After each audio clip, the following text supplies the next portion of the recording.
நம்முடைய சற்று நேர தியானத்திற்காக ஆதியாகமம் எழுதின புஸ்தகம் 24ஆம் அதிகாரம் 58ஆம் வசனத்தை ஒருவர் வாசியுங்கள்.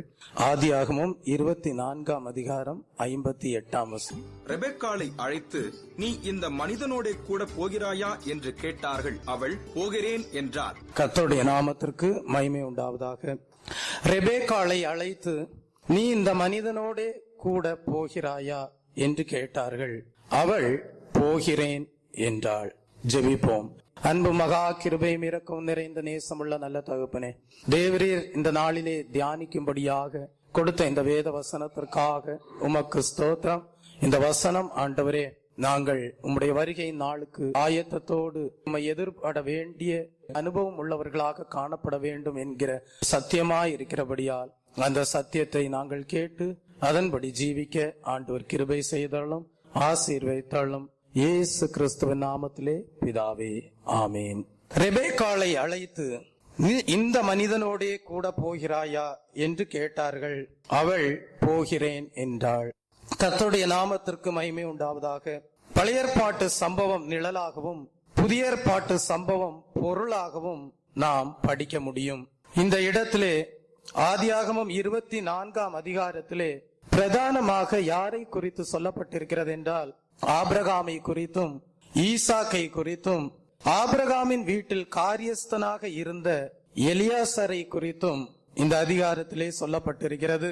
24ஆம் அதிகாரத்திலே காரியஸ்தனுடைய பெயர் எலியாசர் என்று சொல்லாவிட்டாலும் முந்தின அதிகாரங்களை தியானிக்கும் போது அவருடைய பெயர் எலியாசர் என்று நாம் அறிந்து கொள்கிறோம். புதிய ஏற்பாட்டின் காலத்திலே நாம் இவர்களை யாருக்கு நிழலாட்டமாக பார்க்க முடியும் என்றால், ஆபிரகாமை பிதாவாகிய தேவனுக்கும், ஈசாக்கை ஆண்டவராகிய இயேசு கிறிஸ்துவுக்கும், எலியாசரை பரிசுத்த ஆவியானவருக்கும் நாம் ஒப்பிட்டு படிப்போமே. ஆனால் இந்த வசனத்திலே இருக்கக்கூடிய ஆழமான ஆவிக்குரிய சத்தியங்களை நாம் விளங்கிக் கொள்ள முடியும்.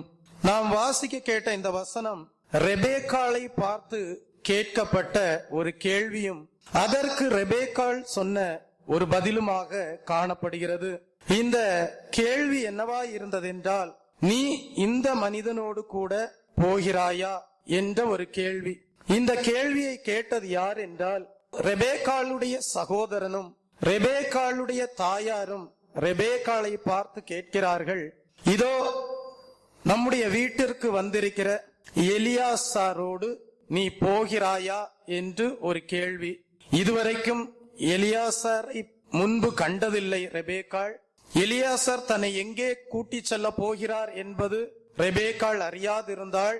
ஆனாலும் கூட ரெபெக்காளுடைய பதில் என்னவா இருக்கிறது என்றால், நான் அங்கே போகிறேன் என்று பதில் அளிப்பதை நாம் இங்கே பார்க்கிறோம்.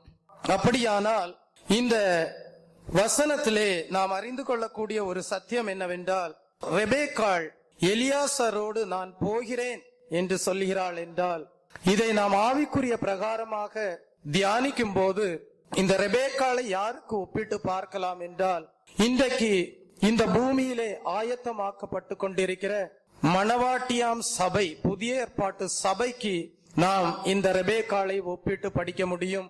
இந்த ரெபெக்காளாகிய புதிய ஏற்பாட்டு சபை, ஆவிக்குரிய சபை, மணவாட்டியாம் சபை எதற்காக ஆயத்தமாக்கப்பட்டு கொண்டு வருகிறது என்றால், ஈசாக்கு என்கிற மணவாளனை அல்லது ஆவிக்குரிய பிரகாரமாக ஆண்டவராகி இயேசு கிறிஸ்துவை சென்றடைய வேண்டும், இயேசு கிறிஸ்துவுக்கு மணவாட்டியாக சென்றடைய வேண்டும் என்கிற ஒரு நோக்கத்தோடு இன்றைக்கு புதிய ஏற்பாட்டு சபை ஆயத்தமாகி கொண்டே இருக்கிறது.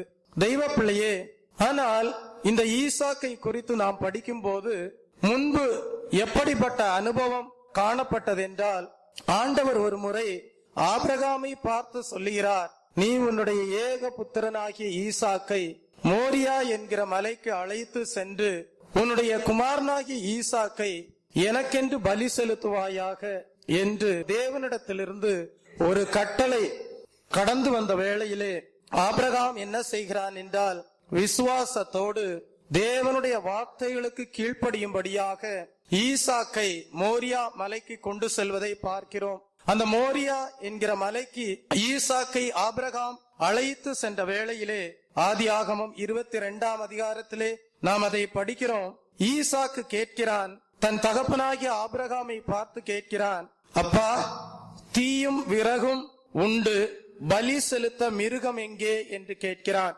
ஈசாக்கை தான் பலி செலுத்த ஆபிரகாம் மோரியா மலைக்கு கொண்டு செல்கிறான் என்பதை ஈசாக்கு அறிந்திராதபடிக்கு ஒரு கேள்வியை ஈசாக்கு கேட்கிறான். தீயும் விறகும் இருக்கிறது, பலி செலுத்த மிருகம் எங்கே என்று கேட்கிறான்.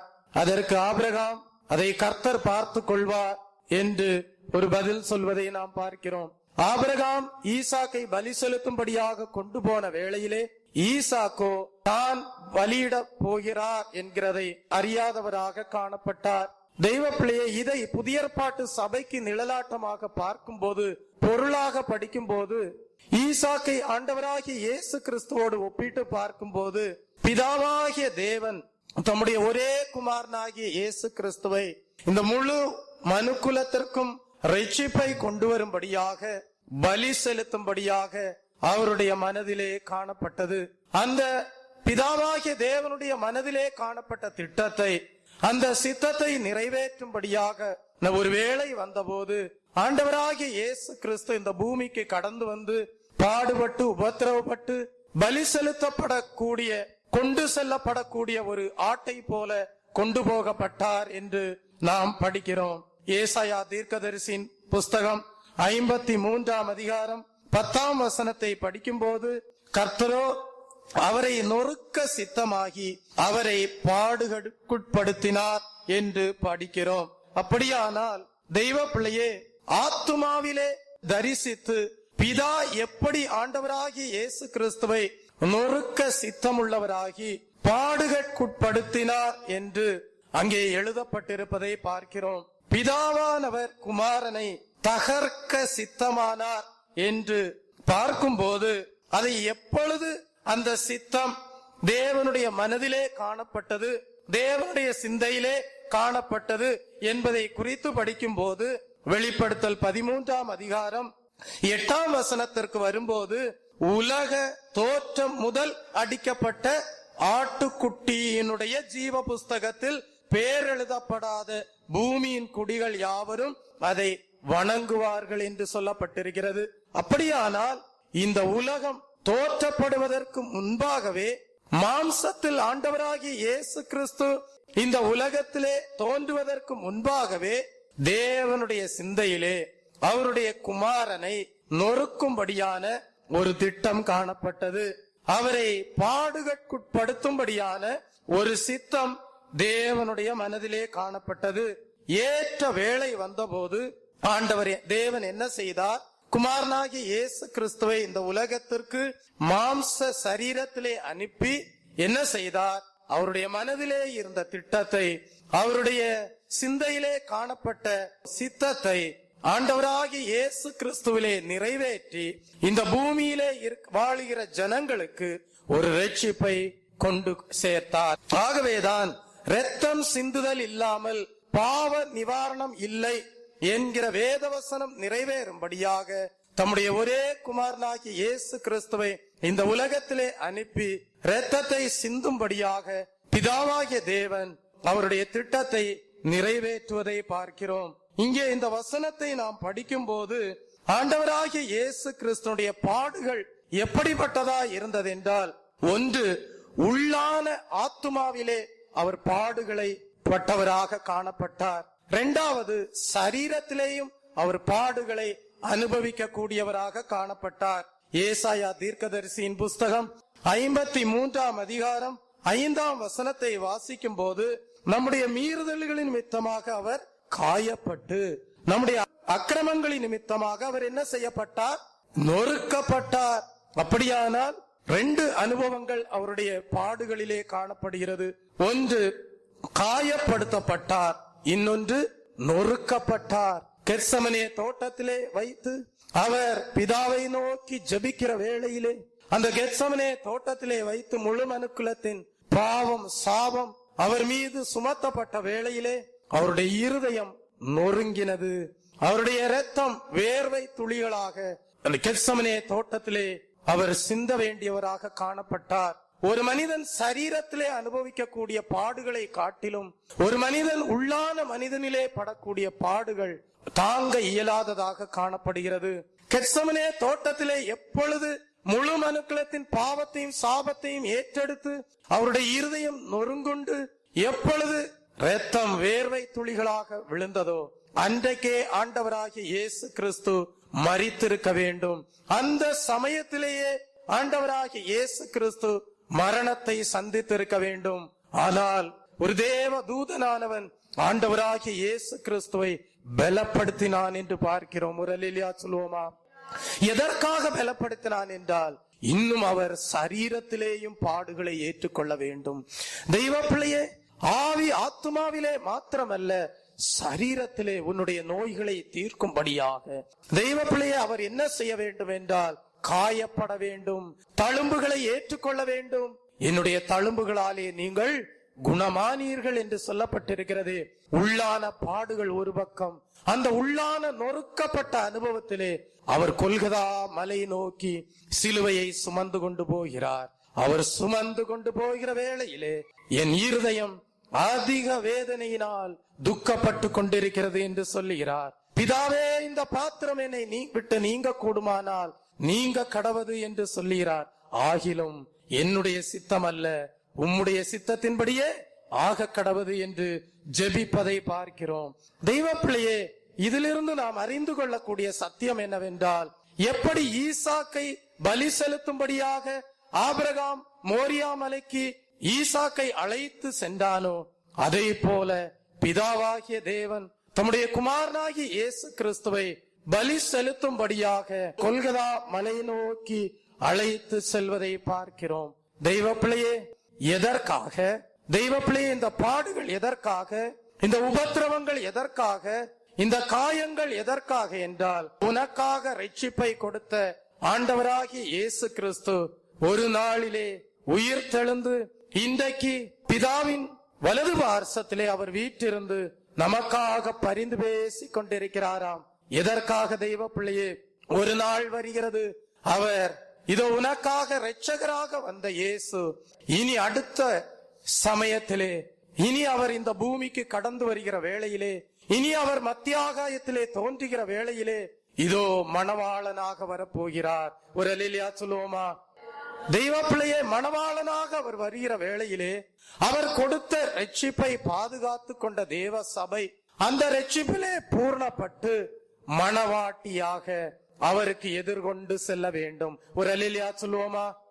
எப்படி ரெபேக்காள் ஈசாக்கை எதிர்கொண்டு சென்றாளோ, ஈசாக்கு என்கிற மணவாளனை சந்திக்கும்படியாக எப்படி ரெபேக்காள் ஒரு ஆயத்தத்தோடு சென்றாளோ அதே போல ஆயத்தமாக்கப்பட்டு கொண்டிருக்கிற புதிய ஏற்பாட்டு சபை தெய்வ பிள்ளையை தேவன் கொடுத்து சென்ற ரட்சிப்பை பாதுகாத்து கொண்டு ஆண்டவர் மத்தியாகாயத்திலே தோன்றுகிற வேளையிலே என்ன செய்ய வேண்டும் என்றால் ஆயத்தத்தோடு மணவாட்டியாக ஆண்டவரிடத்திலே சேர்க்கப்பட வேண்டும். ஒரு அல்லேலூயா சொல்லுவோமா? அதற்காகவே எலியாசார், தெய்வ பிள்ளையே, எலியாசாரை நாம் ஆவிக்குரிய பிரகாரமாக எதற்கு ஒப்பிடலாம் என்றால் பரிசுத்த ஆவியானவருக்கு ஒப்பிடலாம். இன்று சபையிலே நடந்து கொண்டிருக்கிற கிரியை என்னவென்றால், ஆண்டவராகிய இயேசு கிறிஸ்து பரமேறி சென்ற வேளையிலே ஒரு வாக்குத்தத்தத்தை கொடுத்தார். அந்த வாக்குத்தத்தம் என்னவென்றால், நான் போகிறேன், நான் போவது உங்களுக்கு நலமாய் இருக்கும், நான் போய் என்ன செய்கிறேன், பிதாவின் சமூகத்திலிருந்து பிதாவினிடத்திலிருந்து உங்களுக்கு ஒரு தேற்றரவாளனை பரிசுத்த ஆவியானவரை நான் என்ன செய்வேன் என்றால் இந்த பூமியிலே அனுப்புவேன் என்று ஒரு வாக்குத்தத்தத்தை கொடுத்தார். வாக்குத்தத்தத்தை கொடுத்த ஆண்டவர் உண்மையுள்ளவராய் இருந்து பிதாவின் சமூகத்திலே கடந்து சென்று நம்மோடு என்றென்றைக்கும் வாசம் பண்ணும்படியாக, நமக்கு தேற்றரவாளனாக காணப்படும்படியாக என்ன செய்தார்? பிதாவினிடத்திலிருந்து பரிசுத்த ஆவியானவரை நமக்கு கொடுத்தார். அந்த பரிசுத்த ஆவியானவர் நமக்குள்ளே இன்றைக்கு செய்து வருகிற கிரியை என்னவென்றால், சபையை பரிசுத்த ஆவியானவர் அவருடைய வருகையின் நாளுக்கென்று ஆயத்தப்படுத்தி வருகிறார். பரிசுத்த ஆவியானவர் செய்கிற ஒரு மகத்தான கிரியை என்னவென்றால், சபையை தேவ பிள்ளையே, மணவாளனாக வரப்போகிற இயேசு கிறிஸ்துவுக்கு ஆயத்தமாக்கும்படியாக இன்றைக்கு கிரியை செய்து வருகிறார். ஒரு அல்லேலூயா சொல்லுவோமா? அப்படியானால் தேவனிடத்திலிருந்து ஆண்டவராகிய இயேசு கிறிஸ்து இந்த பூமியிலே அனுப்பி கொடுத்த தேற்றரவாளனாகிய பரிசுத்த ஆவியானவருக்கு நீங்கள் இடம் கொடுத்து ரட்சிப்பை பாதுகாத்து கொண்டு ஆவிக்குரிய ஜீவியத்திலே வளர்ந்து ஒரு மணவாட்டியாம் சபையாக காணப்படுவீர்களானால் ஒரு நாள் எக்காலம் தொனிக்கும் ஆண்டவராகிய இயேசு கிறிஸ்து மத்திய ஆகாயத்திலே தோன்றுவார். அப்பொழுது பரிசுத்த ஆவியானவருக்குள்ளாக தங்களுடைய ஜீவியத்தை பாதுகாத்து கொண்டு பரிசுத்த ஆவியானவர் வெளிப்படுத்தின சத்தியத்திற்கு கீழ்ப்படிந்து ஜீவித்த மணவாட்டியாம் சபை எடுத்துக் கொள்ளப்பட்டு மணவாளனாகிய இயேசு கிறிஸ்துவோடு என்றென்றைக்கும் பரலோக ராஜ்யத்திலே பிரகாசிப்பார்கள். தெய்வ பிள்ளையே, பரிசுத்த ஆவியானவர் நமக்கு தேற்றரவாளனாக காணப்படுகிறபடியால் அவர் வெளிப்படுத்தி கொடுக்கிற சத்திய வசனங்களுக்கு சபை கீழ்ப்படிந்து அந்த சத்திய வசனத்தின்படி வளர்ச்சி அடைந்து ஒரு பூர்ணமாக்கப்பட்ட மணவாட்டியாம் சபையாக ஒரு ஆயத்தத்தோடு காணப்பட வேண்டியது அவசியமாயிருக்கிறது. இப்பொழுது ஆபிரகாமுடைய பவனத்திற்கு வரும்போது ஆபிரகாம் தன்னுடைய வீட்டு காரியஸ்தனாய் இருந்த எலியாசரை அழைக்கிறான். அழைத்து என்ன சொல்லுகிறான் என்றால், நீ எனக்கு ஒரு ஆணையிட்டு கொடுக்க வேண்டும். அந்த ஆணை என்னவென்றால், நீ புறப்பட்டு போ. நீ புறப்பட்டு போய் நீ உன்னை சுற்றிலும் காணக்கூடிய கானானிய ஸ்திரீகளில் ஒருவரையும் பெண் கொள்ளாமல் என் குமாரனுக்கு ஏற்ற ஒரு பெண்ணை நீ என்ன செய்ய வேண்டும் என்றால் அழைத்து வர வேண்டும் என்று ஆபிரகாம் ஒரு கட்டளை கொடுக்கிறான். அப்படியே எலியாசர் என்ன செய்கிறான்? ஆபிரகாமுடைய தொடையின் கீழ் தன்னுடைய கையை வைத்து ஆணையிட்டு கொடுத்து என்ன செய்கிறார் என்றால், எலியாசார் ஆபிரகாமின் வீட்டை விட்டு புறப்படுவதை காண்கிறோம். எதற்காக என்றால், ஆபிரகாமின் குமாரனாகிய ஈசாக்கிற்கு பெண் கொள்ளும்படியாக. தெய்வ பிள்ளையே, அப்படியே பரிசுத்த ஆவியானவர் பரலோக பிதாவினிடத்திலிருந்து நமக்கு அருளப்பட்டார். எதற்காக இன்றைக்கு பரிசுத்த ஆவியானவர் கிரியை செய்து கொண்டிருக்கிறார் என்றால், உன்னையும் என்னையும் மணவாட்டியாம் சபையாக ஆண்டவராகிய இயேசு கிறிஸ்துவிடத்திலே கொண்டு சேர்க்கும்படியாக. ஒரு அல்லேலூயா சொல்லுவோமா? இப்பொழுது எலியாசார் ஆபிரகாமின் வீட்டை விட்டு புறப்பட்டு செல்கிறார். புறப்பட்டு செல்கிற வேளையிலே அவர் தனக்குள்ளே ஒரு தீர்மானத்தை செய்கிறார். அந்த தீர்மானம் என்ன? வாசியுங்கள். ஆதியாகமம் 24 அதிகாரம் 43 வசனத்தை வாசிக்கும் போது, இதோ நான் தண்ணீர் துறவண்டையிலே நிற்கிறேன். தண்ணீர் மொள்ள வரப்போகிற கன்னிகையை நான் நோக்கி, உன் குடத்தில் இருக்கிற தண்ணீரில் கொஞ்சம் எனக்கு குடிக்க தர வேண்டும் என்று கேட்கும் போது, நீ குடி என்றும் உன் ஒட்டகங்களுக்கு மொண்டு வார்ப்பேன் என்றும் சொல்லும் பெண்ணே, கர்த்தர் என் எஜமானனுடைய குமாரனுக்கு நியமித்த ஸ்திரீயாக வேண்டும் என்றேன். தெய்வ பிள்ளையே, இருதயத்திலே ஒரு தீர்மானத்தோடு எலியாசார் கடந்து செல்கிறார். அந்த தீர்மானம் என்னவென்றால், என்னுடைய எஜமானனாகிய ஆபிரகாமுடைய குமாரன் ஈசாக்கிற்கு நான் சரியான ஒரு பெண்ணை தெரிந்து கொள்ள வேண்டும். அந்த பெண் எப்படிப்பட்டவளாய் இருக்க வேண்டும் என்றால், இதோ நான் கடந்து செல்கிறேன், எனக்கு குடிக்க தண்ணீர் கொடு என்று நான் அந்த பெண்ணிடம் கேட்கும் போது, அந்த பெண் என்ன செய்ய வேண்டும்? எனக்கு மாத்திரம் குடிக்க தண்ணீர் கொடுக்காமல் என்னுடைய ஒட்டகங்களுக்கும் சேர்த்து தண்ணீர் கொடுக்கிறேன் என்று மொண்டு கொடுக்கிற பெண் எந்த பெண்ணோ அந்த பெண்ணை என்னுடைய எஜமானனுடைய குமாரனாகிய ஈசாக்கிற்கு நான் பெண் கொள்வேன் என்று ஒரு தீர்மானத்தோடு கடந்து செல்வதை பார்க்கிறோம். தெய்வ பிள்ளையே, இப்பொழுது எலியாசார் அப்படியே கடந்து செல்கிறார். 45 வசனத்தை வாசிக்கும் போது, இதோ ரெபெக்காள் தன் குடத்தை தோள் மேல் வைத்துக் கொண்டு புறப்பட்டு வந்து துறவில் இறங்கி போய் தண்ணீர் மொண்டாள். அப்பொழுது நான் எனக்கு குடிக்க தர வேண்டும் என்றேன். இதோ ரெபெக்காள் தன் குடத்தை தோள் மேல் வைத்துக் கொண்டு புறப்பட்டு வந்து துறவில் இறங்கி போய் தண்ணீர் மொண்டாள். அப்பொழுது நான் எனக்கு குடிக்க தர வேண்டும் என்றேன். அவள் என்ன செய்கிறாள் பாருங்கள். அவள் சீக்கிரமாய் தன் தோள் மேல் இருந்த குடத்தை இறக்கி, குடியும் உம்முடைய ஒட்டகங்களுக்கும் வார்ப்பேன் என்றாள். தன் தோள் மேல் இருந்த குடத்தை இறக்கி, குடியும் உம்முடைய ஒட்டகங்களுக்கும் வார்ப்பேன் என்றாள். நான் குடித்தேன், ஒட்டகங்களுக்கும் வார்த்தாள். நான் குடித்தேன், ஒட்டகங்களுக்கும் வார்த்தாள். அந்த சமயத்திலே எலியாசார் என்ன செய்கிறான்? அவளுக்கு அரை சேக்கல் எடை கொண்ட காதணிகளையும் அவள் கைகளிலே கடகங்களையும் அணிவிப்பதை பார்க்கிறோம். தெய்வ பிள்ளையே, இவன் ஒரு இருதயத்திலே தீர்மானத்தோடு கடந்து செல்கிறான். அந்த தீர்மானம் நிறைவேறத்தக்கதாக ஒரு ரெபேக்காள் அங்கே காணப்படுகிறாள். அந்த ரெபேக்காள் என்ன செய்கிறாள்? தண்ணீர் மொண்டு கொள்ளும்படியாக வரும்போது எலியாசார் அந்த பெண்ணை அணுகி, எனக்கு குடிக்க நீ கொஞ்சம் தண்ணீர் கொடுக்க முடியுமா என்று கேட்ட வேளையிலே ரெபேக்காள் என்ன செய்கிறாள்? நீர் குடிப்பது மாத்திரமல்ல, உம்முடைய ஒட்டகங்களுக்கும் நான் என்ன செய்கிறேன்? மொண்டு கொடுக்கிறேன் என்று சொன்னபோது எலியாசாருடைய இருதயத்திலே இருந்த தீர்மானம் அந்த பெண்ணுடைய வாஞ்சைக்கு ஏற்றபடி காணப்பட்டபடியால், நற்கிரியைகளுக்கு ஏற்றபடி காணப்பட்டபடியால், இப்பொழுது எலியாசார் ஒரு கேள்வியை கேட்கிறான். அந்த கேள்வி என்னவென்றால், உன்னுடைய வீட்டிலே நான் தங்குவதற்கு இடம் உண்டோ என்று ஒரு கேள்வி. உடனடியாக ரெபேக்காள் இடத்திலிருந்து வந்த பதில் என்ன? ஆம், நீர் தங்கும்படியாக என்னுடைய வீட்டிலே என்ன உண்டு? இடம் உண்டு என்று சொல்வதை பார்க்கிறோம். தெய்வ பிள்ளையே, 16ஆம் வசனத்தை வாசியுங்கள். அந்த பெண் எப்படி காணப்பட்டாளாம்? அந்த பெண் மகா ரூபவதியும் புருஷனை அறியாத கன்னிகையுமாய் இருந்தாள். மகா ரூபவதியும் புருஷனை அறியாத கன்னிகையுமாய் இருந்தாள். ஆகவே 22ஆம் வசனத்திலே சொல்லப்பட்டிருக்கிறது, அவன் கொடுத்த வெகுமானம் எப்படிப்பட்டதாய் இருந்தது?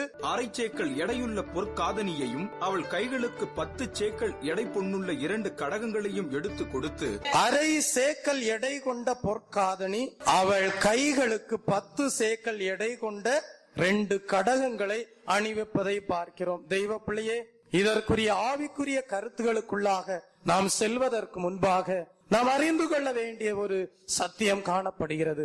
இந்த பெண் இடத்திலே காணப்பட்ட 2 தன்மைகள்.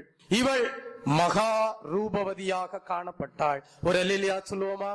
இரண்டாவதாக இந்த பெண் எப்படி காணப்பட்டாள் என்றால், புருஷனை அறியாத கன்னிகையாக காணப்பட்டாள். இதிலிருந்து தேவாவியானவர் வெளிப்படுத்துகிற சத்தியம் என்னவென்றால், ஆண்டவராகிய இயேசு கிறிஸ்துவை சந்திக்கும்படியாக மணவாட்டியாம் சபையாக பரிசுத்த ஆவியானவர் இன்றைக்கு உங்களுக்குள்ளே கிரியை செய்து கொண்டிருக்கிறார் என்றால், நீங்கள் எப்படிப்பட்டவர்களாய் இருக்க வேண்டும் என்றால், தேவனுடைய பார்வையிலே மகா ரூபவதிகளாக காணப்பட வேண்டும். நீங்கள் தேவனுடைய பார்வையிலே புருஷன் அறியாத கன்னிகையாக காணப்பட வேண்டும். முதலாவது, இந்த மகா ரூபவதி என்று சொல்லப்பட்டிருக்கிறது. இதனுடைய அர்த்தம் என்ன தெய்வ பிள்ளையே? ஒரு சபைக்கு அழகு எது என்றால் புறம்பான அழகு அல்ல. தேவன் உங்களிடத்திலே ஒரு புறம்பான அழகை அல்ல எதிர்பார்ப்பது. தேவன் உங்களிடத்திலே ஒரு பரிசுத்த அலங்காரத்தை எதிர்பார்க்கிறார். ஆகவேதான் கரை திரையற்ற பரிசுத்தவான்களாக உங்களை நிறுத்தும்படியாக தான், ஆண்டவராகிய இயேசு கிறிஸ்துவுக்கு முன்பாக நிறுத்தும்படியாக தான் இன்றைக்கு பரிசுத்த ஆவியானவர் உங்களுடைய ஜீவியத்திலே கிரியை செய்து வருகிறார். அப்படியானால் தெய்வ பிள்ளையே, நீங்கள் எந்த இடத்திற்கு சென்று எப்படிப்பட்ட புறம்பான அலங்காரத்தை செய்து கொண்டாலும் அது அல்ல தேவனுடைய பார்வையிலே ஒரு மகா ரூபமாக தோன்றுவது. உங்களுடைய வாழ்க்கையிலே மகா ரூபமாக தேவன் காணும் போது எப்படிப்பட்ட அனுபவம் அழகாக காட்சி அளிக்கிறது என்றால், உங்களுடைய ஜீவியத்திலே காணப்படுகிற ஆவிக்குரிய சில அனுபவங்கள். தெய்வ பிள்ளையே, ஆகவேதான் உன்னத பாட்டின் புஸ்தகம் 4ஆம் அதிகாரம் 7ஆம் வசனத்தை வாசிக்கும் போது, என் பிரியமே நீ பூரண ரூபவதி, உன்னில் பழுதொன்றும் இல்லை. என் பிரியமே நீ பூரண ரூபவதி, உன்னில் பழுது ஒன்றும் இல்லை.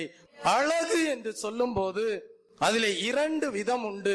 ஒன்று புறம்பான அழகு, இன்னொன்று ஆவிக்குரிய அழகு. தேவனுடைய சபைக்கு அழகு என்னவென்றால் புறம்பான அழகு அல்ல, அது ஆவிக்குரிய அழகாக காணப்படுகிறது. இன்றைக்கு மனிதன் அதிகமாக நோக்கி பார்ப்பது எது என்றால் புறம்பான அழகை நோக்கி பார்க்கிறான். ஆனால் ஆண்டவர் தமக்கு மணவாட்டியாக சேர்க்கப்பட வேண்டிய சபை எப்படிப்பட்டதாக காணப்பட வேண்டும் என்று விரும்புகிறார் என்றால், சபை ஆவிக்குரிய அலங்காரத்தோடு காணப்பட வேண்டும், ஆவிக்குரிய அழகோடு காணப்பட வேண்டும் என்று தேவன் விரும்புகிறார். ஆகவேதான் நீதிமொழிகளின் புஸ்தகம் 31 அதிகாரம் 30 வாசிக்கும் போது சௌந்தரியம் வஞ்சனை உள்ளது, அழகும் வீண் என்று சொல்லப்பட்டிருக்கிறது. அப்படியானால் புறம்பான சௌந்தரியம் வஞ்சனை உள்ளது, புறம்பான அழகும் தேவனுடைய பார்வையிலே அது வீண்தான். தெய்வ பிள்ளையே, தேவன் உங்களுக்கு புறம்பான அழகை கொடுத்திருந்தால் நல்லதுதான். தெய்வ பிள்ளையே, ஒருவேளை புறம்பான அழகில்லாதவர்களாக நீங்கள் பிறந்திருந்தாலும் அது தவறில்லை. ஆனால் ஒன்று, நீங்கள் இந்த புறம்பான அலங்காரத்தை மேலும் மேலும் விரும்பி எவ்வளவு தூரம் நீங்கள் ஆவிக்குரிய அழகிலே வளர்ந்து செல்லாமல் புறம்பான அழகிலே உங்களை அலங்கரித்துக் கொள்ள வேண்டும் என்று விரும்புகிறீர்களோ அந்த சௌந்தரியம் வஞ்சனை உள்ளதுதான். அப்படிப்பட்ட அழகும் வீண்தான். ஏனென்றால் தெய்வ பிள்ளையே, எப்படிப்பட்ட மனிதனாய் இருந்தாலும் மரிக்கும் போது அவன் வைக்கப்பட போகிறது ஒரு 6 அடி உள்ள இடுங்கின பெட்டியிலேதான் அவன் வைக்க போகிறான். மாம்சீகத்திலே அழகு இருந்தாலும் சரி, இல்லாமல் போனாலும் சரி, அவனுடைய மரண நாளை கவனித்து பார்க்கும் போது இருவருக்கும், புறம்பான அழகுள்ளவர்களுக்கும் புறம்பான அழகில்லாதவர்களும் மரிக்கும் போது இருவரும் அடக்கம் பண்ணப்படுவது ஒரே நிலவரத்திலேதான். தெய்வ பிள்ளையே, தெய்வ பிள்ளையே, ஒரு மருத்துவர் இப்படியாக சொன்னார். அவர் என்ன செய்வாராம், போஸ்ட்மார்ட்டம் பண்ணும்போது தன்னுடைய மேஜையிலே பிணங்கள் அடுக்கி வைக்கப்படுகிற வேளையிலே மனிதனுடைய உறுப்புகள் துண்டு துண்டாக வெட்டி துணியிலே இதோ சுற்றப்படுகிற வேளையிலே அவர் மனதிலே சொல்லிக் கொண்டாராம், மனிதனுடைய இதோ வாழ்க்கை இவ்வளவுதானா, மனிதனுடைய அழகு இவ்வளவுதானா, மனிதனுடைய சௌந்தரியம் இவ்வளவுதானா என்று இருதயத்திலே எண்ணிக்கொண்டாராம். ஆண்டவராகிய இயேசு கிறிஸ்துவுக்கு மணவாட்டியாம் சபையாக காணப்படுகிற தெய்வ ஜனமே, உன்னிலே தேவன் எதிர்பார்க்கக்கூடிய அலங்காரம், உன்னிலே தேவன் எதிர்பார்க்கக்கூடிய அழகு எப்படிப்பட்டதாய் இருக்கிறது என்றால், தெய்வ பிள்ளையே, ஆவிக்குரிய அனுபவங்கள் தான் அலங்காரமாக அழகாக காணப்பட வேண்டும் என்பதுதான் தேவனுடைய எதிர்பார்ப்பு.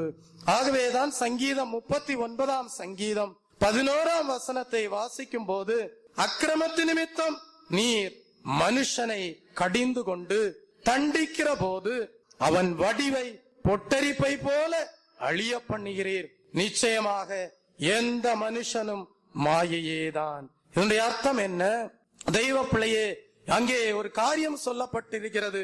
அக்கிரமத்து நிமித்தம் நீர் மனிதனை கடிந்து கொள்ளும் போது, நீர் மனிதனை தண்டிக்கும் போது அவனுடைய அழகு, அவனுடைய வடிவு பொட்டரிப்பை போல என்ன செய்கிறீர்? அழிய பண்ணுகிறீர்.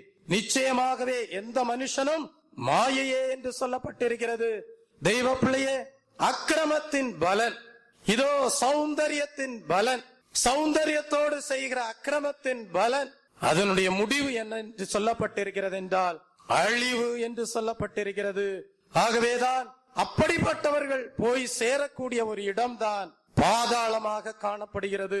சங்கீதம் 49 அதிகாரம் 14 வாசிக்கும் போது, ஆட்டு மந்தையை போல பாதாளத்திலே கிடத்தப்படுகிறார்கள், மரணம் அவர்களை மேய்ந்து போடும், செம்மையானவர்கள் அதிகாலையிலே அவர்களை ஆண்டு கொள்வார்கள், அவர்கள் தங்கள் வாசஸ்தலத்தில் நிலைத்திருக்க கூடாதபடி அவர்களுடைய ரூபத்தை பாதாளம் அழிக்கும். சௌந்தரியம் வஞ்சனை உள்ளது, அழகு வீண். புறம்பான சௌந்தரியத்தினோடு புறம்பான அழகோடு செய்யப்படுகிற அக்கிரமம், அதனுடைய முடிவு என்ன என்று சொல்லப்பட்டிருக்கிறது என்றால் பாதாளம் என்று சொல்லப்பட்டிருக்கிறது.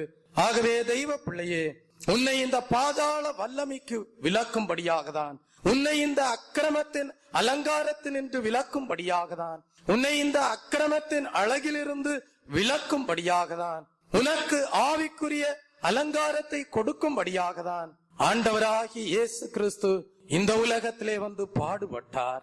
உனக்காக அடிக்கப்பட்டு நொறுக்கப்பட்டு, உனக்காக இரத்தத்தை சிந்தி ஜீவனையும் கொடுத்து பிதாவின் வலது பாசத்திலே இன்றைக்கு உயிர்த்தெழுந்தவராக, பிதாவின் சமூகத்திலிருந்து பரிசுத்த ஆவியானவரை அனுப்பி உன்னிடத்திலே தேவன் எதிர்பார்க்கக்கூடிய ஒரு காரியத்தை சத்தியமாக இன்றைக்கு போதிக்கிறார். அந்த சத்தியம் என்ன?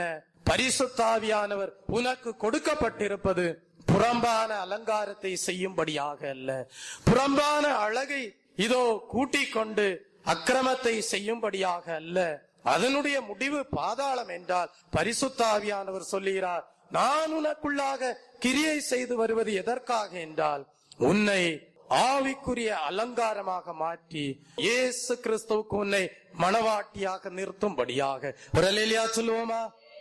ஆகவேதான் ஏசாயா 3ஆம் அதிகாரம் 16ஆம் வசனத்தை வாசிக்கும் போது, கழுத்தை நெரித்து நடந்து கண்களால் மருட்டி பார்த்து ஒய்யாரமாய் நடந்து தங்கள் கால்களில் சிலம்பொலிக்க தெரிகிறார்கள் என்று சொல்லப்பட்டிருக்கிறது. இப்படிப்பட்ட அலங்காரத்தை அல்ல தேவன் விரும்புகிறது. தேவன் உங்களிலே எப்படிப்பட்ட அலங்காரத்தை விரும்புகிறார்? வாசியுங்கள். சங்கீதம் 149ஆம் சங்கீதம் 4ஆம் வசனத்தை வாசிக்கும் போது, கர்த்தர் தம்முடைய ஜனத்தின் மேல் பிரியம் வைக்கிறார், சாந்த குணமுள்ளவர்களை ரட்சிப்பினால் அலங்கரிப்பார். கர்த்தர் தம்முடைய ஜனத்தின் மேல் பிரியம் வைக்கிறார், சாந்த குணமுள்ளவர்களை ரட்சிப்பினால் என்ன செய்கிறார்? அலங்கரிக்கிறார். தேவன் உங்களுடைய வாழ்க்கையிலே சாந்த குணத்தை கொடுக்கிறார். ஆகவேதான் ஆண்டவராகிய இயேசு கிறிஸ்து இந்த பூமிக்கு வந்த நாட்களிலே என்ன சொன்னார் என்றால், என்னிடத்தில் கற்றுக்கொள்ளுங்கள். எதை கற்றுக்கொள்ளுங்கள் என்றால், நான் சாந்தமும் நான் மனத்தாழ்மையுமாய் இருக்கிறேன். என்னிடத்தில் வந்து கற்றுக்கொள்ளுங்கள். எதை கற்றுக்கொள்ள வேண்டும் என்றால், இயேசுவினிடத்தில் வந்து சாந்த குணத்தை கற்றுக்கொள்ள வேண்டும். இயேசு கிறிஸ்துவினிடத்திலே வந்து எதை கற்றுக்கொள்ள வேண்டும் என்றால், தாழ்மையை கற்றுக்கொள்ள வேண்டும். ஆண்டவராகிய இயேசு கிறிஸ்து தாழ்மையுள்ளவராக, சாந்த குணமுள்ளவராக காணப்படுகிறார். சாந்த குணமுள்ள சபை விசுவாசிகளை தேவன் என்ன செய்கிறார் என்றால், ரட்சிப்பினாலே தேவன் அலங்கரிக்கிறார். தெய்வ பிள்ளையே, உன்னுடைய வாழ்க்கையிலே தேவன் எதை செய்கிறார் என்றால், சாந்த குணத்தை கொடுத்து தேவன் அவருடைய ஜீவியத்திலே அவர் நிறைவேற்றும்படியாக சித்தம் கொண்ட ரட்சிப்பை உங்களுக்கு அலங்காரமாக கொடுக்கிறார். ரட்சிக்கப்பட்ட தெய்வ ஜனத்திலே காணப்படுகிற ஒரு அலங்காரம் என்னவென்றால், அவர்கள் பாவத்தில் இருந்தும் அவர்கள் சாபத்தில் இருந்தும் அவர்கள் பூமிக்குரிய பலவிதமான அடிமைத்தனத்திலிருந்தும் மீட்கப்பட்ட ஜனங்களாக காணப்படுகிறார்கள். Praise the Lord. அப்படியானால் தேவன் உங்களுடைய வாழ்க்கையிலே ரட்சிப்பை கொடுத்திருக்கிறார் என்றால், உங்களுடைய வாழ்க்கையிலே பாவ மன்னிப்பின் நிச்சயத்தை கொடுத்திருக்கிறார் என்றால், உங்களுடைய வாழ்க்கையிலே தம்முடைய விலையேற பெற்ற இரத்தத்தை சிந்தி பாவத்தை அறிக்கை செய்ய வைத்து அவருடைய விலையேற பெற்ற சுத்திகரிப்பை உங்களுடைய ஜீவியத்திலே கொடுத்திருக்கிறார் என்றால், எதற்காக என்றால், அவர் எப்படி அடிக்கப்பட்ட ஆட்டுக்குட்டியானவரை போல காணப்பட்டாரோ அப்படிப்பட்ட சாந்த குணத்தையும் அப்படிப்பட்ட தாழ்மையுள்ள ஜீவியத்தையும் உங்களுடைய வாழ்க்கையிலே கட்டளையிட்டு ஒரு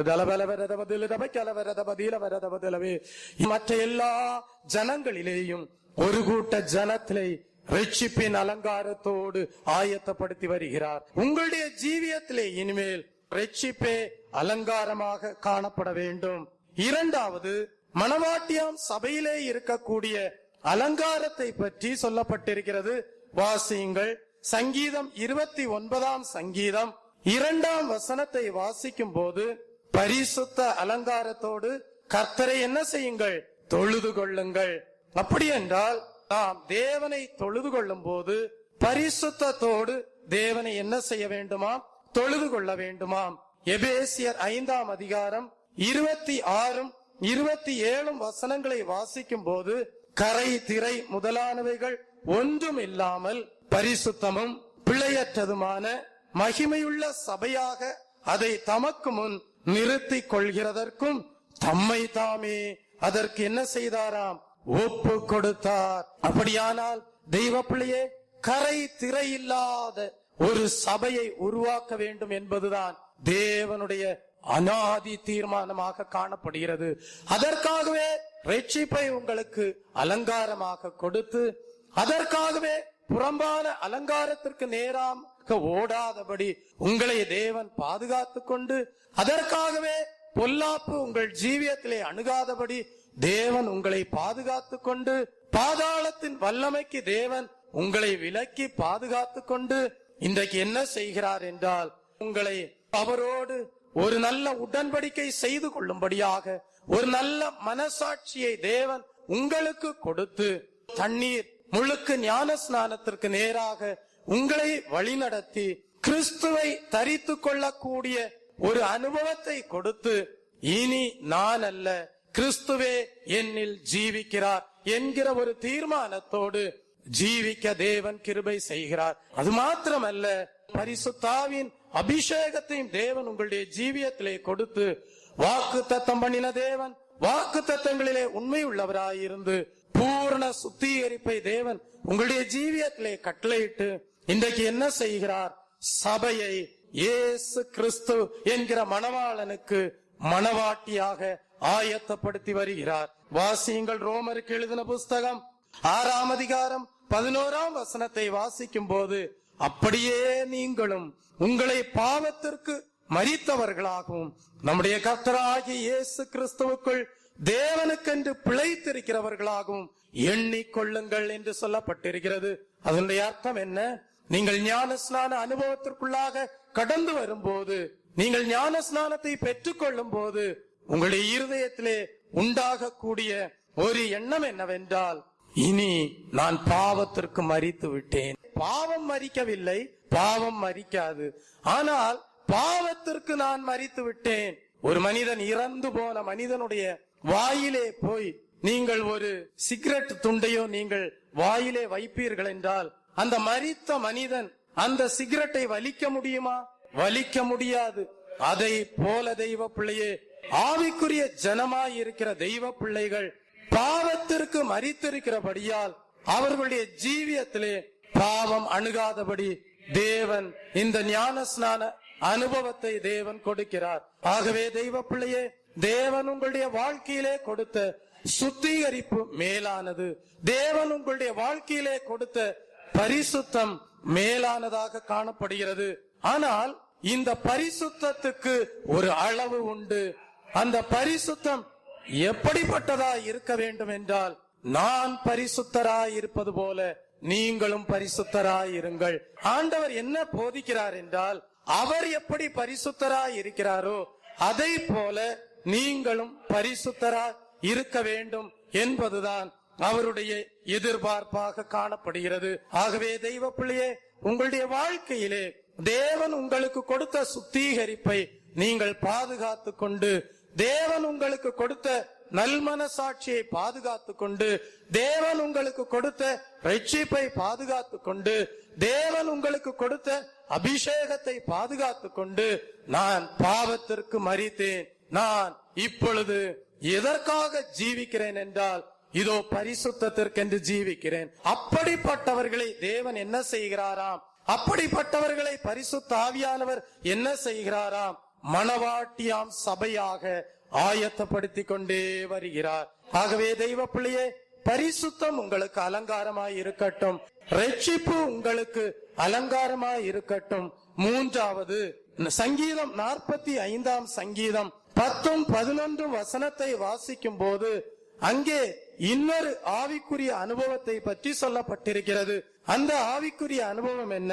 குமாரத்தியே கேள், நீ உன் செவியை சாய்த்து சிந்தித்துக்கொள், உன் ஜனத்தையும் உன் தகப்பன் வீட்டையும் மறந்துவிடு, அப்பொழுது ராஜா உன் அழகில் பிரியப்படுவார். ஆவிக்குரிய ஜனங்களுக்குள்ளாக தேவன் கொடுக்கிற இன்னொரு அனுபவம் என்னவென்றால், உன் செவியை சாய்த்து சிந்தித்துக்கொள், உன் ஜனத்தையும் உன் தகப்பன் வீட்டையும் என்ன செய்துவிடு? மறந்துவிடு, அப்பொழுது ராஜா உன் அழகில் பிரியப்படுவார். இது எதை காட்டுகிறது என்றால், இந்த வாழ்க்கையிலே நம்முடைய ஆவிக்குரிய அனுபவம் அடுத்த படியிலே உயரும் போது எப்படி தேவன் நமக்கு ஒரு அனுபவத்தை கொடுக்கிறார் என்றால், ஒரு வேறுபாட்டின் அனுபவத்தை கொடுக்கிறார். தெய்வ பிள்ளையே, பலவிதமான காரியங்களிலிருந்து ரட்சிக்கப்படுவதற்கு முன்பாக நீங்கள் என்னென்ன காரியங்களிலெல்லாம் அடிமைப்பட்டு காணப்பட்டீர்களோ அந்த அடிமைத்தனத்தில் இருந்தெல்லாம் ஒரு விடுதலையை தேவன் கொடுக்கிறார். ஆகவே தேவன் சொல்லுகிறார், குமாரத்தியே நீ கேள், நீ உன் செவியை சாய்த்து சிந்தித்துக்கொள், நீ என்ன செய்துவிடு? நீ ரட்சிக்கப்படுவதற்கு முன்பாக, நீ ஞானஸ்நானத்தை பெற்றுக்கொள்வதற்கு முன்பாக, நீ அபிஷேகத்தை பெற்றுக்கொள்வதற்கு முன்பாக, நீ சுத்திகரிக்கப்படுவதற்கு முன்பாக, நீ இயேசுவை போல பரிசுத்தனாய் வாழ வேண்டும் என்கிற இதோ ஒரு வெளிப்பாட்டோட்டு ஜீவிப்பதற்கு முன்பாக காணப்பட்ட சகல அடிமைத்தனத்தையும் விட்டுவிடு. அப்பொழுது இயேசு ராஜா உன் புறம்பான அழகில் அல்ல, ஆவிக்குரிய அழகிலே பிரியப்படுவார். எவ்வளவு அருமையான சத்தியம் பாருங்கள். ஆகவேதான் ஒரு முறை பீலேயாம் தீர்க்கதரிசி என்ன செய்கிறான் என்றால், இஸ்ரவேல் ஜனங்களை சபிக்கும்படியாக பாலாக்கு என்கிற ராஜாவுடைய கட்டளையை ஏற்று அவன் என்ன செய்கிறான், கழுதையின் மீது ஏறி வருகிறான். அந்த வேளையிலே பீலேயாம் தீர்க்கதரிசி இஸ்ரவேல் ஜனங்களை பாலாக் ராஜா முறியடிக்க வேண்டும் என்பதற்காக ஒரு சாபத்திற்குரிய ஒரு தீர்க்க தரிசனத்தை சொல்லும்படியாக கடந்து வருகிறான். ஆனால் பீலேயாம் கொடுத்த சாட்சி என்ன தெரியுமா? அவர்கள் தனியே வாசம் பண்ணுகிறார்கள், அவர்கள் ஜாதிகளோடு கலவாதிருக்கிறார்கள் என்று இஸ்ரவேல் ஜனங்களை குறித்து, தேவ ஜனங்களை குறித்து அவன் சாட்சி கொடுக்கிறான். சாட்சி கொடுத்தது மாத்திரமல்ல, தேவன் என்னுடைய வாயிலே என்ன வார்த்தைகளை கொடுக்கிறாரோ அதை தான் நான் பேச முடியுமே தவிர பாலாக்கு ராஜாவை பிரியப்படுத்தும்படியாக நான் என்ன செய்ய முடியாது, தேவனுடைய ஜனங்களை சபிக்க முடியாது என்று அங்கே எடுத்துரைப்பதை பார்க்கிறோம். தெய்வ பிள்ளையே, உன்னுடைய வாழ்க்கையிலே சாபம் அணுகாதிருக்க வேண்டுமானால், உன்னுடைய வாழ்க்கையிலே மீண்டுமாக நீ விட்டு வந்த காரியங்கள் உன்னை அடிமைப்படுத்தாதிருக்க வேண்டுமானால், ஒன்று செய், உன் ஜனத்தையும் உன் பழைய தகப்பன் வீட்டையும் நீ மறந்துவிடு. அந்த பழைய அனுபவங்களை எல்லாம் மறந்துவிடு. அந்த பழைய புறம்பான சரீரத்தை நீ இதோ மேன்மைப்படுத்தும்படியாக, அழகுபடுத்தும்படியாக, பொல்லாப்பு செய்யும்படியாக செய்த காரியங்களை எல்லாம் நீ மறந்துவிடு. அப்பொழுது ராஜா உன் அழகிலே பிரியப்படுவார். தெய்வ பிள்ளையே, ரட்சிப்பு உங்களுக்கு அலங்காரமாய் இருக்கட்டும். பரிசுத்தத்துடனே தேவனை ஆராதனை செய்வது உங்களுக்கு அலங்காரமாய் இருக்கட்டும். வேறுபாட்டின் ஜீவியம் உங்களுக்கு அலங்காரமாய் இருக்கட்டும். தெய்வ பிள்ளையே, ஆகவே நீங்கள் எகிப்திலே அடிமைத்தனத்திலே பாவத்திலே ஜீவித்து வந்த நாட்களிலே உண்டாயிருந்ததான சகல காரியங்களையும் நீங்கள் மறந்து விட்டு, என் ராஜாவை நான் பிரியப்படுத்த வேண்டும், என் இயேசுவை நான் பிரியப்படுத்த வேண்டும். நான் ஒரு மணவாட்டியாம் சபை ஆண்டவரே உம்முடைய வருகைக்கென்று ஆயத்தமாக்கப்பட்டு கொண்டிருக்கிறது. ஆகவே கரைதிரை முதலானவை ஒன்றும் ஆண்டவரே என்னுடைய சபையிலே ஒருவருடைய ஜீவியத்திலையும் காணாதபடி நீர் பாதுகாத்துக் கொள்ளும் என்று சபையார் என்ன செய்ய வேண்டும் என்றால், மணவாட்டியாம் சபை, ஆண்டவருக்கு மணவாட்டியாம் இது ஆயத்தப்பட்டு கொண்டிருக்கிற சபை. அந்த ரெபேக்காள் அன்றைக்கு எப்படி எலியாசருடைய வார்த்தையை கேட்டு கீழ்ப்படிந்து ஈசாக்கோடு இதோ மணவாட்டியாக இணைக்கப்பட்டாளோ, அதே போல உங்களுடைய ஜீவியம், என்னுடைய ஜீவியம் தெய்வ பிள்ளையே ஆயத்தமாக்கப்பட்டு ஏற்ற வேளை வரும்போது இயேசு கிறிஸ்துவோடு நாம் சேர வேண்டும். அதற்காகவே தேவன் நம்மை இப்படிப்பட்ட ஆவிக்குரிய அனுபவங்களோடு தேவன் வழி நடத்தி வருகிறார். இந்த ரெபேக்காளை குறித்து படிக்கும் போது இவள் மகா ரூபவதியாய் காணப்பட்டாள். சபை பரிசுத்தத்தினாலும் ரட்சிப்பினாலும், சபை வேறுபாட்டின் ஜீவியத்தினாலும் அலங்காரமாக ரூபவதியாக காணப்படுகிறாள். ஆனால் இந்த ரெபேக்காளை பற்றி சொல்லப்பட்ட இரண்டாவது அனுபவம் என்ன? அவள் புருஷனை அறியாத கன்னிகையாக காணப்பட்டாள். அதனுடைய அர்த்தம் என்ன தெய்வ பிள்ளையே? தேவனுடைய சபையை குறித்து படிக்கும் போது பரிசுத்த ஆவியின் அபிஷேகம் உன்னுடைய வாழ்க்கையிலே கடந்து வரும்போது உன்னை தேவன் என்ன செய்கிறார்? அவருக்கு மணவாட்டியாக முத்திரையிடுகிறார். ஒரு நிச்சயம் நடக்கிறது. பரிசுத்தாவியின் அபிஷேகம் பெற்ற தெய்வ பிள்ளையே, இன்றைக்கு தேவன் உனக்கு ஒரு முத்திரையிட்டு இருக்கிறார். நீ தேவனுக்கு, நீ உன் மணவாளனாகி இயேசு கிறிஸ்துவுக்கு மணவாட்டி என்று இன்றைக்கு ஒரு முத்திரை குத்திருக்கிறார். வாசியுங்கள், எபேசியருக்கு எழுதின புஸ்தகம் 1ஆம் அதிகாரம் 13ஆம் வசனத்தை வாசிக்கும் போது, வாக்குத்தத்தம் பண்ணப்பட்ட பரிசுத்த ஆவியால் அவருக்குள் முத்திரை போடப்பட்டீர்கள். அப்படி என்றால் இப்பொழுது ஒரு என்கேஜ்மெண்ட் நடந்திருக்கிறது. நமக்கு தேவன் பரிசுத்தாவின் அபிஷேகத்தை ஊற்றி என்ன செய்திருக்கிறார் என்றால், காத்திரு மகளே, காத்திரு மகனே, ஏற்ற வேளையிலே நான் வெளிப்படுவேன், அதற்காகவே உன்னை மணவாட்டியாக நான் முத்திரையிட்டு இருக்கிறேன் என்று சொல்லுகிறார். ஆகவே நாம் என்ன செய்யக்கூடாது என்றால், பரிசுத்த ஆவியானவரை துக்கப்படுத்தாமல் நாம் என்ன செய்ய வேண்டும் என்றால், பரிசுத்த ஆவியானவர் செய்கிற கிரியைகளுக்கு நாம் நம்முடைய ஜீவியத்தை ஒப்பு கொடுத்து நாம் என்ன செய்ய வேண்டும் என்றால், ஆண்டவரே, நீர் உம்முடைய விலையேற பெற்ற தேற்றரவாளனை என்னுடைய ஜீவியத்திலே அனுப்பி இருக்கிறீரே, எனக்குள்ளாக முத்திரை போட்டிருக்கிறீரே என்கிற எண்ணத்தோடு நாம் என்ன செய்ய வேண்டும் என்றால், ஒரு ஜாக்கிரதை உள்ள ஜீவியம் செய்ய வேண்டும்.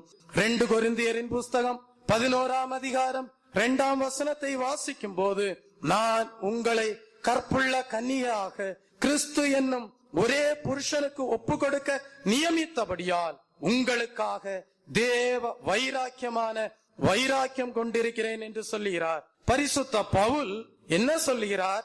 உங்களுக்காக வைராக்கியமாயிருக்கிறேன். என்ன வைராக்கியம்? தேவன் கொடுத்த அபிஷேகத்தின் மூலமாக உங்களை கற்புள்ள கன்னிகையாக கிறிஸ்து என்கிற மணவாளனுக்கு முன்பாக நிறுத்துவதுதான் ஒரு அப்போஸ்தல ஊழியமாயிருக்கிறது. இந்த ஊழியத்தை தான் தேவன் அப்போஸ்தலர்களுடைய கரத்திலே கொடுத்தார்.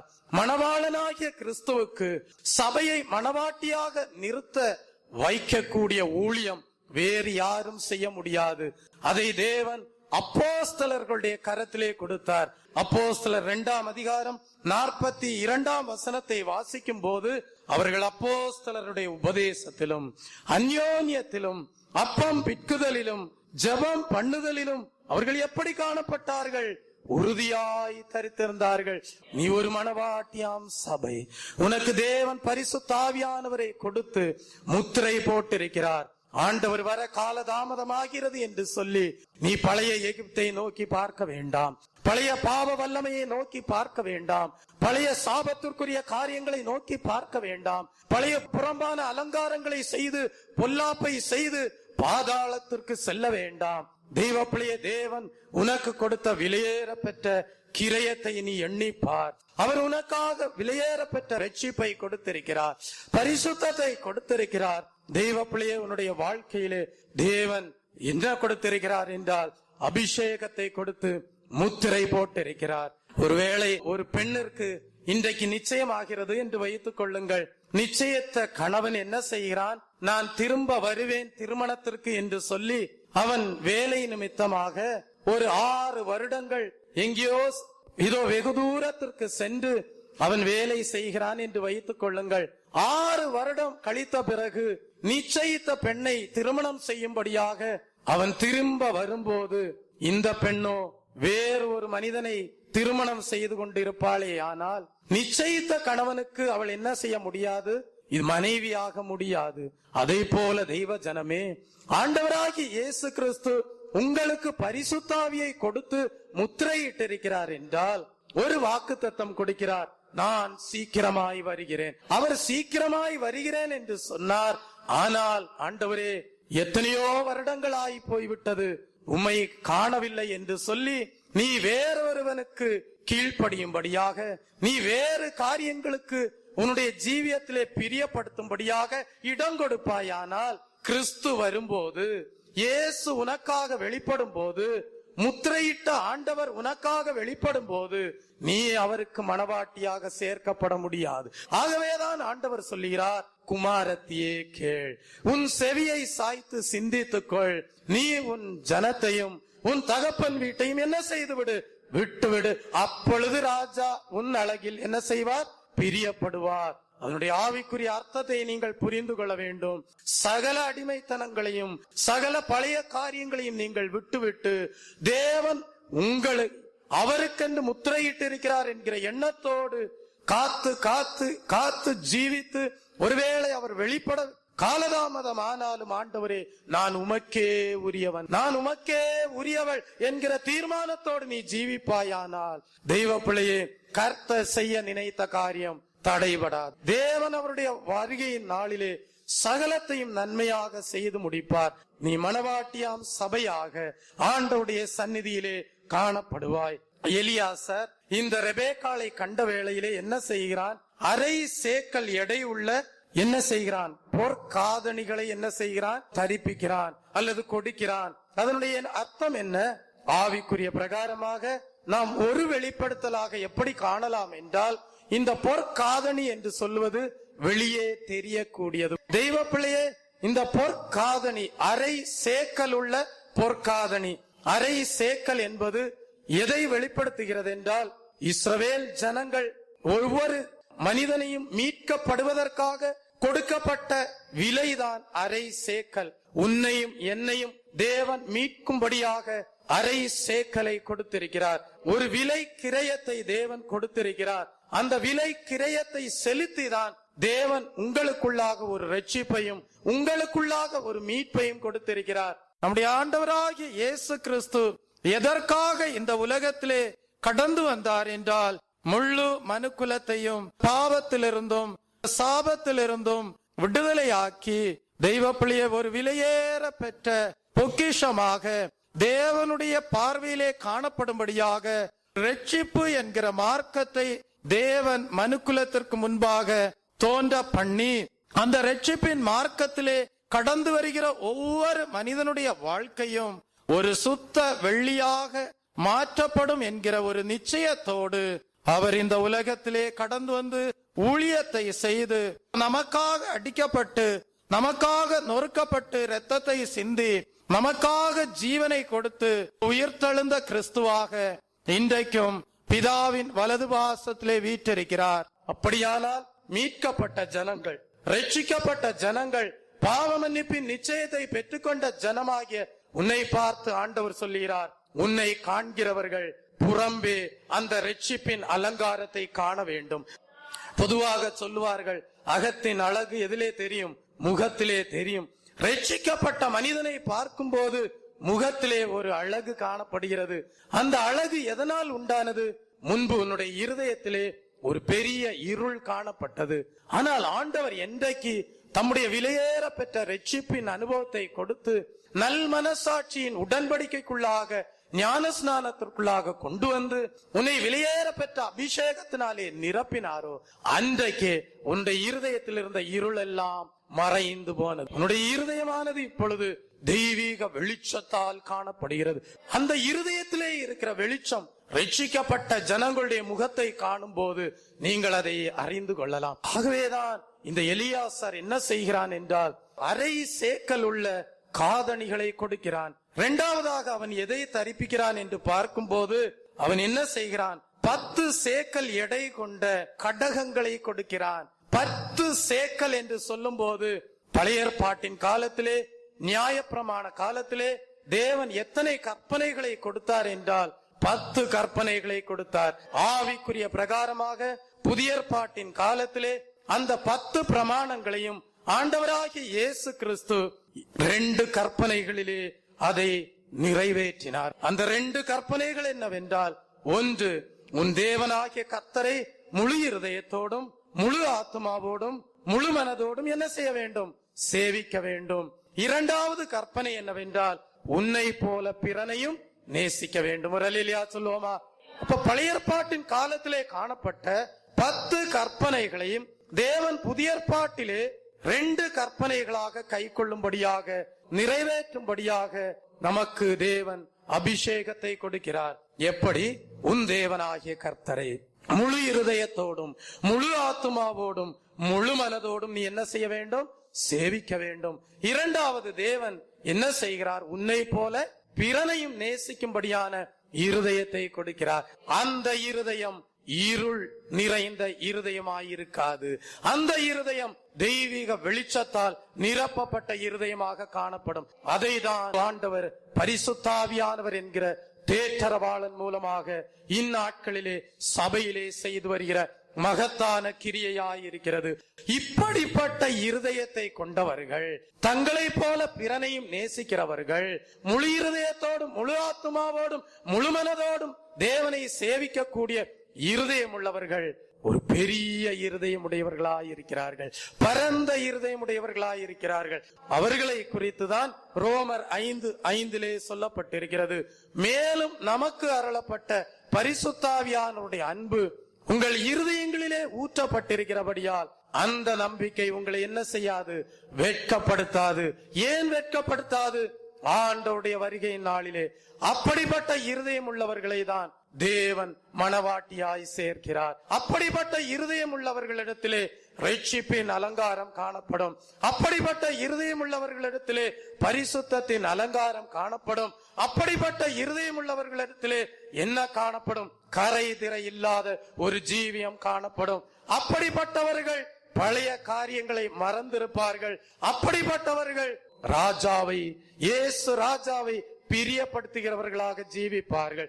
ஆகவேதான் ஆண்டவர் சொன்னார், குமாரத்தியே கேள், உன் செவியை சிந்தித்து கேள், இதோ உன் ஜனத்தையும் உன் தகப்பன் வீட்டையும் மறந்துவிடு, அப்பொழுது ராஜா உன்னிலே பிரியமாயிருப்பார். தெய்வ பிள்ளையே, இப்பொழுது வாருங்கள், ஆதியாகமம் 24 அதிகாரம் 56 வசனத்தை வாசிக்கும் போது அங்கே ஒரு சம்பவம் நடக்கிறது. அந்த சம்பவம் என்ன? ரெபேக்காள் இப்பொழுது எலியாசாருக்கு என்ன கொடுக்கிறாள்? இதோ தண்ணீர் மொண்டு கொடுப்பது மாத்திரமல்ல, எலியாசாருடைய ஒட்டகங்களுக்கும் என்ன செய்கிறாள்? தண்ணீர் வார்க்கிறாள். அப்பொழுது எலியாசார் கேட்கிறான், உன் வீட்டில் தங்குவதற்கு எனக்கு இடம் உண்டோ? ரெபேக்காளுடைய பதில் என்ன? இடம் உண்டு என்று சொல்லி எலியாசாரை என்ன செய்கிறாள் என்றால் தன்னுடைய வீட்டிற்கு அழைத்து செல்வதை பார்க்கிறோம். இதிலே ஒரு பெரிய ஆவிக்குரிய வெளிப்படுத்தல் உண்டு. தெய்வ பிள்ளையே, தேவன் உனக்கு பரிசுத்தாவியானவர் என்கிற தேற்றரவாளனை கொடுக்கும் போது பரிசுத்தாவியானவர் உன்னிடத்திலே வந்து உன்னிடத்திலே எனக்கு இடம் உண்டோ என்று கேட்பார். பரிசுத்தாவியானவர் தானாக உன்னுடைய ஜீவியத்திலே பிரவேசிப்பதில்லை. பலவிதமான அசுத்த ஆவிகள், பலவிதமான பொல்லாத ஆவிகள் உன்னிடத்திலே அனுமதி கேட்காமலே உன் ஜீவியத்திலே நுழையக்கூடியதாயிருக்கும். ஆனால் பரிசுத்த ஆவியானவர் அப்படி அல்ல. உன்னிடத்தில் அனுமதி கேட்டு உன்னிடத்திலே பிரவேசிப்பார். எலியாசார் கேட்கிறான், ரெபேக்காளே, உன் வீட்டில் எனக்கு இடம் உண்டா? உன் வீட்டில் தங்குவதற்கு எனக்கு இடம் உண்டா? இன்றைக்கு பரிசுத்த ஆவியானவர் உன்னை பார்த்து ஒரு கேள்வி கேட்கிறார். உன் ஜீவியத்திலே எனக்கு இடம் உண்டா? உன் ஜீவியத்திலே எனக்கு இடம் உண்டா? நீ இந்த வேளையிலே உன்னுடைய இருதயத்தை திறந்து, ஆண்டவரே, பரிசுத்த ஆவியானவரே, எனக்குள்ளே வாரும், எனக்குள்ளே இருக்கக்கூடிய இருள் எல்லாம் நீங்கட்டும், எனக்குள்ளே உம்முடைய வெளிச்சம் கடந்து வரட்டும், நான் உமக்காக முத்திரையிடப்படட்டும், நான் உமக்காக மணவாட்டியாம் சபையாக ஆயத்தப்படுத்தப்படட்டும். ஆண்டவரே, இதோ என்னை ஒப்பு கொடுக்கிறேன் என்று சொல்வாயானால், உன்னுடைய இருதயத்தை திறந்து கொடுப்பாயானால், தேற்றரவாளனாகிய பரிசுத்த ஆவியானவர் உன் ஜீவியத்திலே பிரவேசிப்பார். இப்பொழுது பரிசுத்த ஆவியானவர் எலியாசார் யாருடைய வீட்டிற்கு கடந்து வருகிறார் என்றால் ரெபேக்காளுடைய வீட்டிற்கு கடந்து வருகிறார். கடந்து வரும்போது அங்கே ரெபேக்காள் தன்னுடைய சகோதரனாகிய லாபானுக்கும் தன்னுடைய தாயாருக்கும் எலியாசாரை பற்றி எடுத்து சொல்வதை பார்க்கிறோம். நிறைய நேரம் ஆகவில்லை. ஆனால் உடனடியாக லாபான் என்ன சொல்கிறான்? கர்த்தரால் ஆசீர்வதிக்கப்பட்டவரே, உள்ளே வாரும் என்று சொல்கிறான். அல்லேலூயா சொல்லுவோமா? நீ உன்னுடைய உள்ளத்திலே பரிசுத்த ஆவியானவருக்கு இடம் கொடுத்தால் நீதான் கர்த்தரால் ஆசீர்வதிக்கப்பட்டவள். நீ பரிசுத்த ஆவியானவருக்கு உன்னுடைய உள்ளத்திலே இடம் கொடுத்தால் நீதான் தேவனால் ஆசீர்வதிக்கப்பட்டவன். நீதான் மணவாட்டியாம் சபை. வாசியுங்கள் அந்த வசனத்தை. ஆதியாகமம் 24 அதிகாரம் 56 வசனத்தை வாசிப்போம். ஆதியாகமம் 24 அதிகாரம் 56 வசனம். கர்த்தர் என் பிரயாணத்தை வாய்க்க பண்ணி இருக்க நீங்கள் எனக்கு தடை செய்யாதிருங்கள். நான் என் எஜமானிடத்துக்கு போக என்னை அனுப்பிவிட வேண்டும் என்றான். கர்த்தர் என் பிரயாணத்தை வாய்க்க பண்ணி இருக்க நீங்கள் எனக்கு தடை செய்யாதிருங்கள். நான் என் எஜமானிடத்திற்கு போக என்னை அனுப்பிவிட வேண்டும் என்றான். அதனுடைய அர்த்தம் என்ன? இரவு முழுவதும் இதோ எலியாசார் யாருடைய வீட்டிலே தங்கி இருக்கிறார்? ரெபேக்காளுடைய வீட்டிலே தங்கி இருக்கிறார். எலியாசார் என்ன செய்திருப்பார்? தன்னுடைய எஜமானனாகிய ஆபிரகாமின் வீட்டை பற்றி சொல்லி இருப்பார். ஒரு அல்லேலூயா சொல்லுவோமா? தன்னுடைய எஜமானனுடைய குமாரனாகிய ஈசாக்கை குறித்து சொல்லி இருப்பான். எஜமானனாகிய ஆபிரகாமின் சம்பத்தை பற்றி எடுத்து விளக்கி இருப்பான். இவைகளையெல்லாம் கேட்ட லாபானுடைய வீட்டார் தெய்வ பிள்ளையை என்ன சொல்லுகிறார்கள்? 10 நாளாகிலும் நீர் இங்கே தங்கி இருக்க வேண்டும் என்று சொல்லும் போது எலியாசார் சொல்லுகிறார், இல்லை, நான் 10 நாள் இங்கே தங்கி இருக்க முடியாது. உடனே ரெபேக்காளை அழைத்து கொண்டு நான் என் எஜமானனுடைய வீட்டிற்கு செல்ல வேண்டும். ஒரு அல்லேலூயா சொல்லுவோமா? இப்பொழுது ஒரு கேள்வி எழும்புகிறது. யாரை பார்த்து ஒரு கேள்வி எழும்புகிறது என்றால், ரெபேக்காளை பார்த்து ஒரு கேள்வி எழும்புகிறது. அந்த கேள்வி என்னவென்றால், நீ என்னோடு வருகிறாயா என்று ஒரு கேள்வி எழும்புகிறது. அந்த கேள்வியை கேட்ட ரெபேக்காள் என்ன சொல்லுகிறாள் என்றால், நான் வருகிறேன் என்று சொல்லுகிறாள். ஒரு அல்லேலூயா சொல்லுவோமா? ஒரு நாள் வருகிறது, பரிசுத்த ஆவியானவர் உங்களை பார்த்து கேட்கக்கூடிய ஒரு கேள்வி உண்டு. இதோ ஆண்டவராகிய இயேசு கிறிஸ்துவுக்கு மணவாட்டியாக வர நீ ஆயத்தமாயிருக்கிறாயா? தேவனுடைய ராஜ்யத்திற்கு பங்குள்ளவர்களாக மாற நீங்கள் ஆயத்தமாயிருக்கிறீர்களா? ஆயத்தமுள்ளவர்களை அழைத்து செல்ல பரிசுத்த ஆவியானவர் உங்களுக்கு கொடுக்கப்பட்டிருக்கிறார். ரெபேக்காள் 10 நாள் அங்கே தங்கி இருக்கவில்லை. தன் தாயோடும் தன் சகோதரனாகிய லாபானோடும் 10 நாட்கள் தங்கி இருக்கவில்லை. உடனடியாக நான் வருகிறேன் என்று சொல்லுகிறாள். அப்படிப்பட்ட ஆயத்தம் உங்களுடைய ஜீவியத்திலே காணப்பட வேண்டும். தெய்வ பிள்ளையே, அப்படிப்பட்ட ஆயத்தம் உங்களுடைய ஜீவியத்திலே காணப்படுமேயானால் ஆண்டவராகிய இயேசு கிறிஸ்துடைய வருகை நாளிலே ஒரு கேள்வி கேட்கப்படும், ஒரு எக்காலம் தொனிக்கும். அந்த எக்காலம் தொனிக்கும் போது, ஆண்டவரே இன்னும் கொஞ்சம் நாளாகட்டும் என்று நீ சொல்ல மாட்டாய். உடனே புறப்படுவாய். உடனே நீ ஒரு ஆயத்தத்தோடு காணப்படுவாய். ஆண்டவர் உன்னை அவருடைய மணவாட்டியாக சேர்த்துக் கொள்வார். நம்முடைய கண்களை மூடுவோம் தெய்வ பிள்ளையே. 1 தெசலோனிக்கரின் புஸ்தகம் 4ஆம் அதிகாரம் 16ஆம் வசனம் சொல்லுகிறது, ஏனெனில் கர்த்தர் தாமே ஆரவாரத்தோடும் பிரதான தூதனுடைய சத்தத்தோடும் தேவ எக்காலத்தோடும் வானத்திலிருந்து இறங்கி வருவார். அப்பொழுது கிறிஸ்துவுக்குள் மரித்தவர்கள் முதலாவது எழுந்திருப்பார்கள். பின்பு உயிரோடு இருக்கும் நாமும் கர்த்தருக்கு எதிர்கொண்டு போக மேகங்கள் மேல் அவர்களோடு கூட ஆகாயத்தில் எடுத்துக்கொள்ளப்பட்டு இவ்விதமாய் எப்பொழுதும் கர்த்தருடனே இருப்போம். நம்ம இந்த ஜீவியத்தை ஒப்பு கொடுப்போம். அந்த ரெபேக்காளை போல இன்றைக்கு பரிசுத்த ஆவியானவர் மணவாட்டியாம் சபைக்கு சத்தியத்தை எடுத்து போதித்துக் கொண்டே இருக்கிறார். பிதாவின் ராஜ்யத்தை குறித்து போதித்துக் கொண்டே இருக்கிறார். குமாரனாகிய இயேசு கிறிஸ்துவனுடைய மகிமையை குறித்து எடுத்து உரைத்துக் கொண்டே இருக்கிறார். அவரை சந்திக்க நீ ஆயத்தமா? ஒரு அவரை சந்திக்க நீ ஆயத்தமாய் இருக்கிறாயா? நீ ஆயத்தப்படுவாயானால் தெய்வ பிள்ளையே, ஒரு நாள் வருகிறது, எக்கால சத்தம் துணிக்கும். அந்த எக்கால சத்தம் துணிக்கும் போது நீ மறுரூபமாக்கப்பட்டு நீ மணவாளனாம் இயேசு கிறிஸ்துவோடு சேர்க்கப்படுவாய். ஆகவே தெய்வ ஜனமே, அந்த ரெபேக்காள் எப்படி மகா ரூபவதியாய் காணப்பட்டாளோ, அவள் உள்ளான அழகுள்ளவளாக சௌந்தரியம் உள்ளவளாக காணப்பட்டாளோ, அதே போல உங்களுடைய ஜீவியத்திலே ஒரு உள்ளான அலங்காரம் காணப்படட்டும். தெய்வ பிள்ளை, அவள் மகா ரூபவதியாக காணப்பட்டது போல உங்களுடைய பரிசுத்த ஜீவியம் உங்களுக்கு மகா அலங்காரமாக காணப்படட்டும். அவளுடைய ஜீவியத்திலே காணப்பட்ட புருஷனை அறியாத கன்னியாக காணப்பட்டது போல உங்களுடைய வாழ்க்கை கரை திரையற்ற ஒரு வாழ்க்கையாக காணப்படப்படட்டும். நீங்கள் பரிசுத்த ஆவியானவராலே முத்திரை போடப்பட்டிருக்கிறீர்கள். முத்திரை போடப்பட்டிருக்கிற தெய்வ பிள்ளையே, இதோ இயேசு கிறிஸ்து உனக்காக சீக்கிரம் வெளிப்பட போகிறார். அவர் சீக்கிரம் வெளிப்படும் போது அவர் உங்களை மணவாட்டியாம் சபையாக எடுத்துக் கொள்வார். மணவாட்டியாம் சபையாக ரெபேக்காளை போல ஒரு ஆயத்தத்தோடு காணப்படுவீர்கள் என்றால், இதோ ஆண்டவர் வரும்போது, ஆண்டவரே நான் இன்னும் 10 நாட்கள் இந்த பூமியிலே ஜீவிக்க வேண்டும் என்று ஒரு எண்ணம் உனக்கு இருக்காது. ஆண்டவர் வெளிப்படும் போது உனக்கு தேவன் கொடுத்த இதோ ஆவிக்குரிய அனுபவத்தோடு நீ பரலோக ராஜ்யத்திலே, பிதாவின் ராஜ்யத்திலே, ஆபிரகாமுடைய பவனத்திலே நீ சேர்க்கப்படுவாய். அங்கே ஆண்டவராகிய இயேசு கிறிஸ்து இதோ ஈசாக்கை போல தெய்வ பிள்ளையே உனக்கு மணவாளனாக அவர் எதிர்கொண்டு வருவார். ஒரு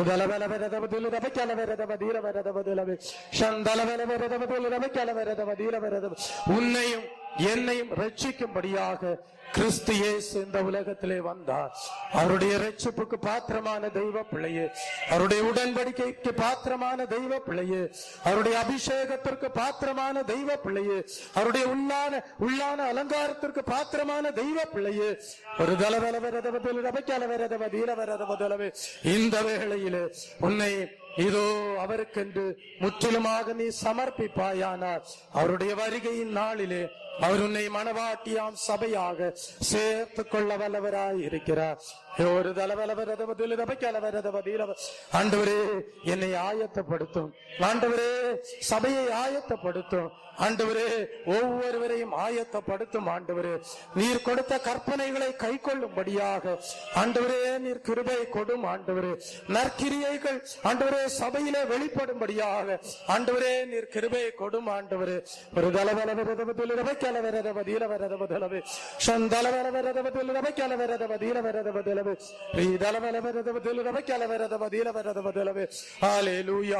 ஸ்தோத்திரிக்கிறேன் கர்த்தாவே.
இரவெல்லாம் பகலெல்லாம் இதயம் உமக்காக